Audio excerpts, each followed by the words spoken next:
This is the resort of Engelberg in the heart of the Swiss Alps. Hundreds of thousands of visitors come here every year to ski, hike and relax amid some of the most stunning mountain scenery in the world. These Indian tourists have come to Engelberg to see snow for the first time. For many, it may also be the last time, because the snow and ice that make this one of the most iconic and photographed places on Earth is melting fast. Christoph Bissig is in charge of piste preparation and mountain rescue on the Titlis resort that rises 2,000 meters above Engelberg. We are having shorter seasons up here. We have to fight to be able to keep the ski season earlier open. In the olden days, we started in October. And even before 10 years ago, the people still been skiing all year round up here. We stopped that about 7 years ago. We carried on with a little terrain park for snowboarders in a small area, but we stopped that too because it just gets too slushy.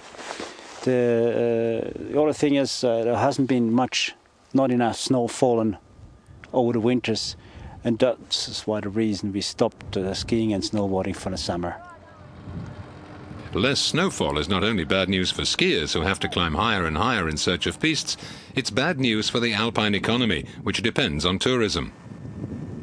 60 to 80 million tourists descend on the Alps every year, mainly for skiing holidays. But lack of snow could lead to the closure of dozens of low-lying resorts, such as Megève in France and Kitzbühel in Austria. Here in Engelberg, piste operators have covered part of the glacier in a white fleece to stop it melting in summer. But with less snow and warmer temperatures, the rest of the glacier will continue to retreat. When I started here 15 years ago, we had about 20 meters high, big seracs. It's sort of continually breaking down on those days.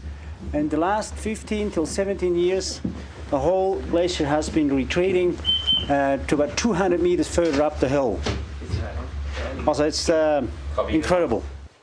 One of the major attractions on Mount Titlis is this ice cave, carved out of a glacier 3,000 meters above sea level.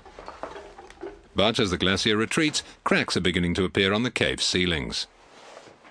For us, it is a really sad story to see it go so rapidly going down. Because we're living off it, we love the glacier. In a way, it's sort of, even if you look up from the valley, you see it in the summertime, it's white, a white cap and a mountain. Sort of, if you don't see that anymore, it's a big loss for the mountain region, for areas which really live off tourism. It's a similar story of glacial retreat across the Alps. This is the Steingletscher glacier on the other side of Mount Titlis. It used to occupy the whole of this valley. Now a lake has formed where the glacier's snout used to be. Michael Zemp, a glaciologist at the University of Zurich, is the author of a major study on the effects of climate change on alpine glaciers. The report doesn't make for happy reading. The mean annual thickness loss of glaciers after the end of the so-called Little Ice Age around 1850 was about 25 centimeters. Since the 1980s, glaciers in the European Alps lost about 75 centimeters per year. Since 2000, glaciers lost about 1 meter of ice thickness each year. And in the year 2003, when we had this extreme heat wave in summer, glaciers in the Alps lost about 2.5 meters in one single year. Glaciers are bellwethers of climate change, and even a small temperature increase can have devastating results. In the European Alps, we lost about 50% of the glacier cover since the end of so-called Little Ice Age around 1850. And the temperature increase since then was about 1 to 1.5 degrees Celsius in the Alps. And when we imagine now that the scenarios range between a further increase in temperature by another degree up to another 6 degrees Celsius by the end of this century, then we can imagine what this would mean. The Alps are already warming 3 times faster than the rest of the globe, and Dr. Zemp calculates that a 3-degree increase in temperature could lead to the loss of 80% of alpine glacier cover by the end of the century, resulting in more floods and landslides in spring and less water for Switzerland's agriculture and energy needs in summer. Higher temperatures could also melt the permafrost many pylons and cable car supports are embedded in, leading to higher repair and insurance costs. Sea levels have already risen by 20 centimetres and could mount by as much as 80 centimetres by the end of the century, and by up to 7 metres if the Greenland ice sheet melts. This is what would happen to England, Belgium and the Netherlands without flood protection, and this is the effect of a 1 and 8 metre rise in sea levels.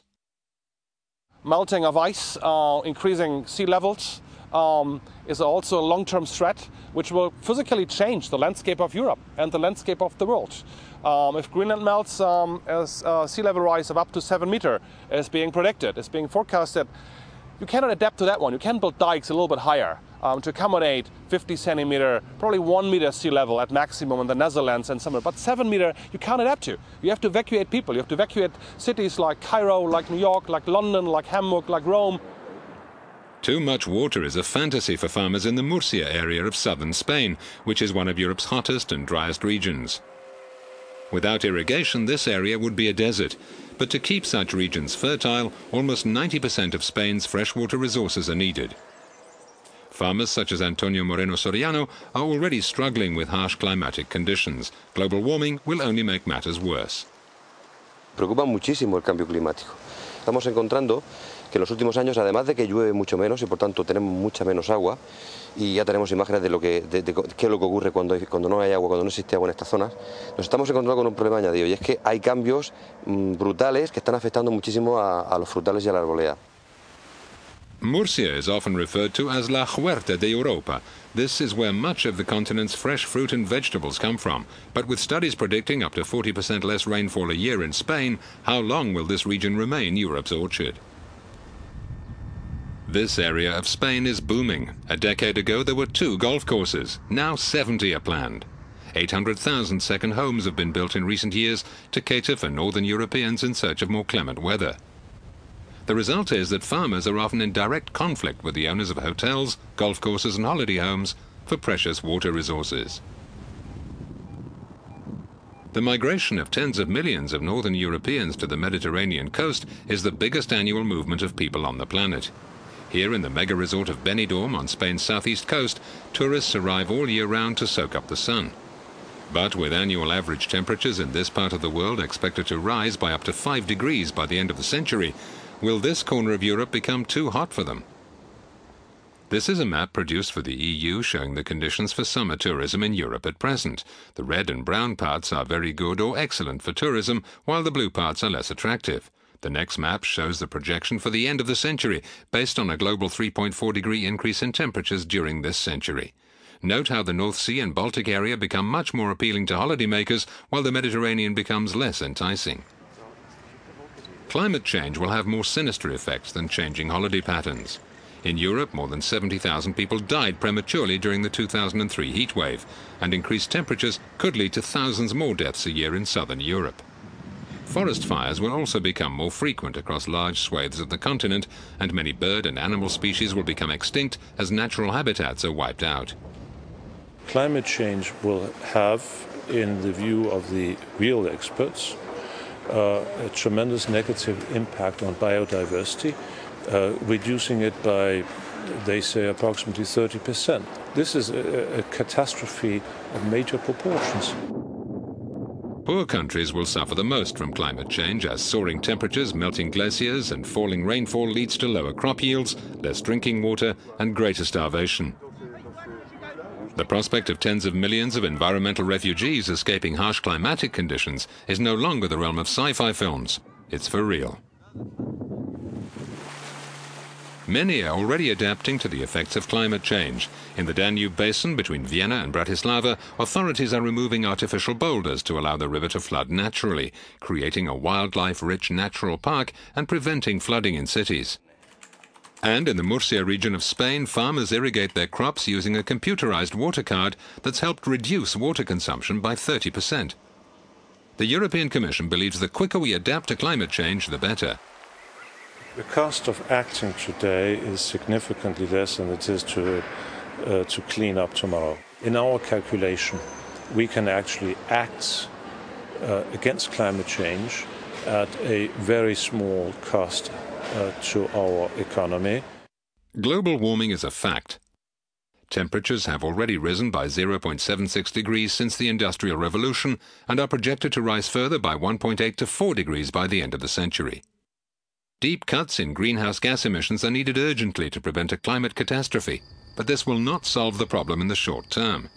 The negative effects of global warming will be felt for centuries due to the inherent inertia in the climate system. The real question is no longer how to stop the damage, but how to limit it. The most cost-effective way to do this is to act now rather than later.